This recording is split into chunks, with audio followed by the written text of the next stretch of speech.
You've already left. You made the decision. You walked out the door. You told yourself it was over, and nothing was going to make you turn back or change your mind. But for some reasons you can't explain, part of you is still there, still replaying the conversation, still running the version where it worked out differently, still waiting and hoping for something you can't quite name. That's not weakness. That's what happens when you leave the situation, but not the attachment beneath it. And the Stoics understood exactly why, and exactly what to do about it. This is the method for walking away without looking back. Not the decision, the distance. Rule 1. Name what you are actually holding on to.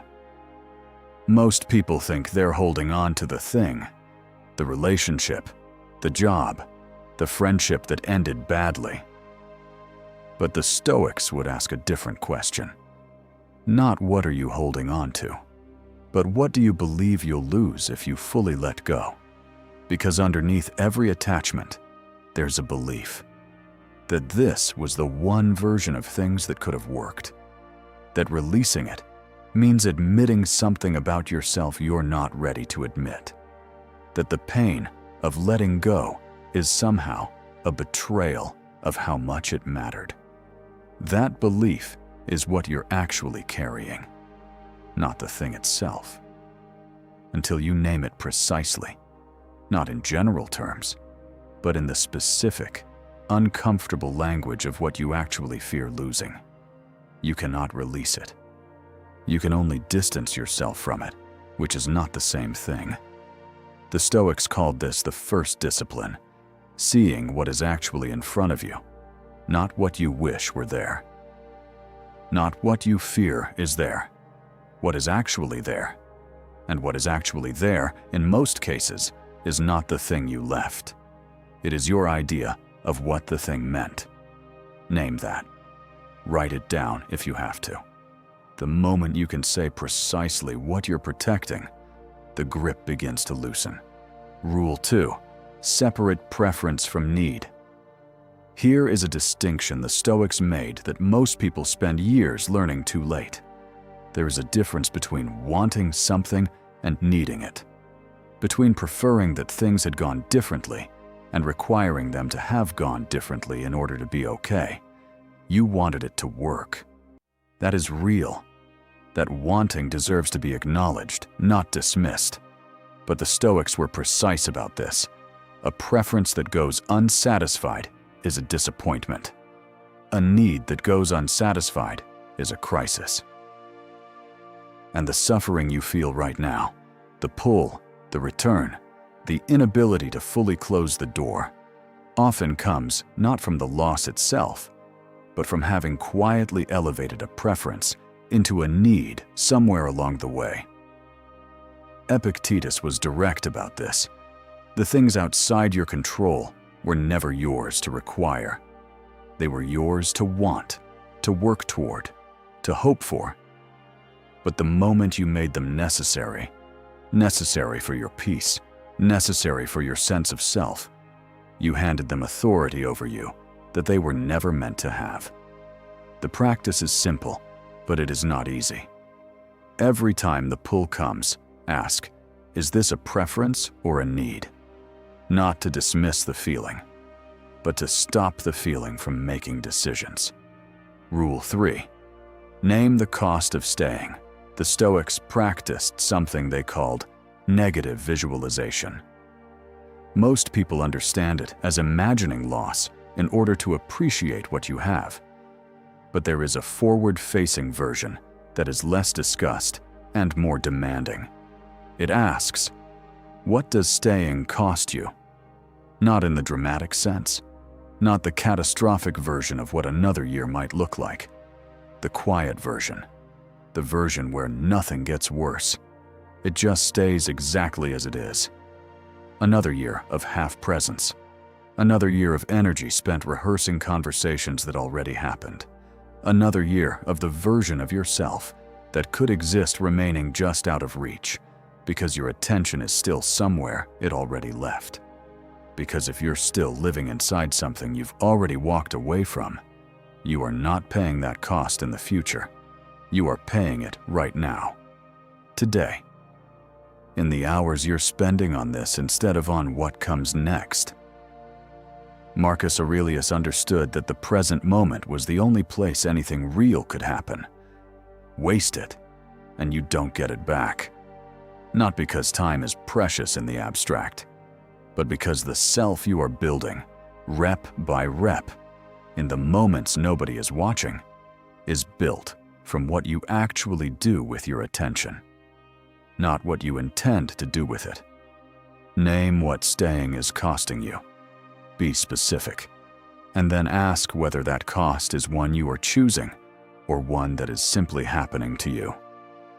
So, if this resonates well with you, if you recognize the cost we just named, make sure you're subscribed. There's more coming that builds directly on this. Rule 4. Stop rehearsing the other version. There is a particular kind of mental loop that looks like processing, but isn't. It runs the alternative. The conversation where you said the right thing. The decision where the timing was different. The version of events where it worked. It feels like understanding, but it is not understanding. It is rehearsal. And the thing about rehearsal is that it keeps the scene alive. Every time you run the alternative version, you are not moving through the experience. You are returning to it. You are, in the most literal sense, choosing to live there again. The Stoics were unambiguous about the past. It is not in your control. It never was. What happened, happened, and the dichotomy of control does not bend for regret. But this rule is not about accepting the past in the abstract. It is about noticing, in real time, when your mind begins to construct the alternative, and interrupting it before it completes. Not because the alternative is painful, because it is false. It did not happen. And every minute you spend inside something that did not happen is a minute you are absent from something that is. The practice. When the loop begins, name it. Not with judgment, with precision. This is the rehearsal. This version does not exist. Then return. Not to positivity, just to what is actually in front of you. Rule 5. Separate the person from the lesson. This rule is one the Stoics would have recognized immediately, even if they would not have framed it this way. Because the Stoics believed that every experience, every difficulty, every loss, every relationship that ended before you wanted it to, contained something worth carrying forward. Not despite the pain, through it.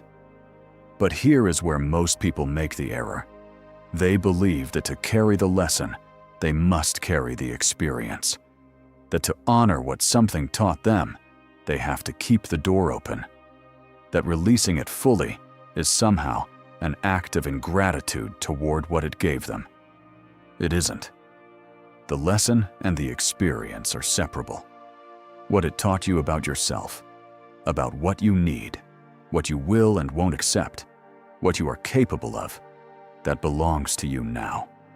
It has already been transferred. You do not need to keep returning to the source to access it. Think of it this way. You do not need to keep the fire to have the warmth.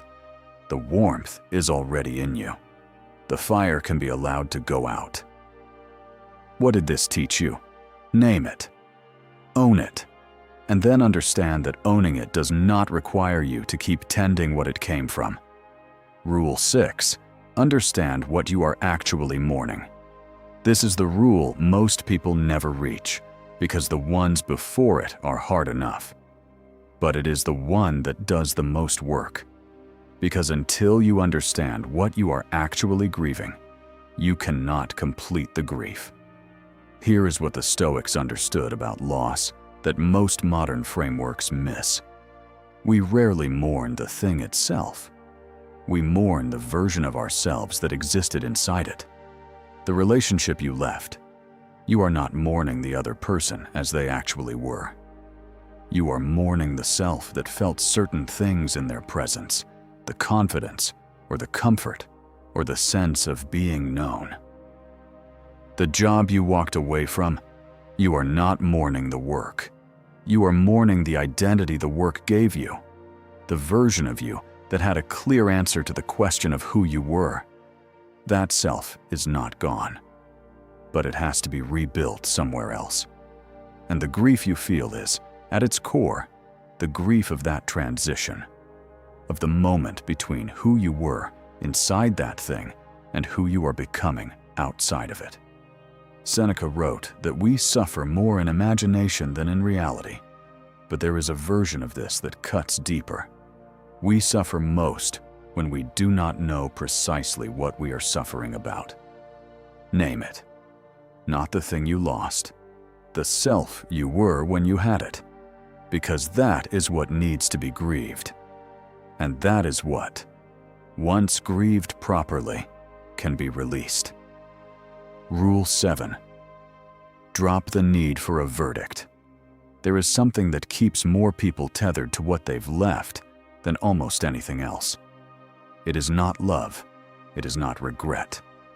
It is the need for the story to resolve in a particular way, for someone to be declared wrong, for the record to show that you were right to leave, that it was as bad as you said it was, that the difficulty was real and acknowledged. The Stoics would call this an external dependency. And like all external dependencies, it places your peace in the hands of something you cannot control. The verdict may never come. The other person may never acknowledge what happened. The situation may never be officially classified the way you need it to be. And if your ability to move forward depends on that classification, you have not walked away. You have simply moved to a different position in the same room and are waiting for the furniture to rearrange itself. Clean departure, the kind that doesn't look back, requires something harder than being right. It requires being willing to leave without the acknowledgement, to let the story remain unresolved in the other person's version of events, and to build your life on what you know to be true regardless. Marcus Aurelius did not wait for the world to confirm his virtue. He practiced it, in private, in the moments where no one was watching and no verdict was coming. That is the standard, not vindication. Practice. Rule 8. Walk toward, not just away. Most people, when they leave something, define the movement by what they are escaping. Away from the relationship. Away from the job. Away from the version of their life that wasn't working. And for a time, that direction is enough. The distance itself feels like progress. But the Stoics understood something about direction that this framing misses. Moving away from something keeps the thing you left at the center of the map. It is still the reference point. Your position is still defined in relation to it, just from the other side. Walking toward is a different movement entirely. It requires you to name what you are building, not just what you are leaving.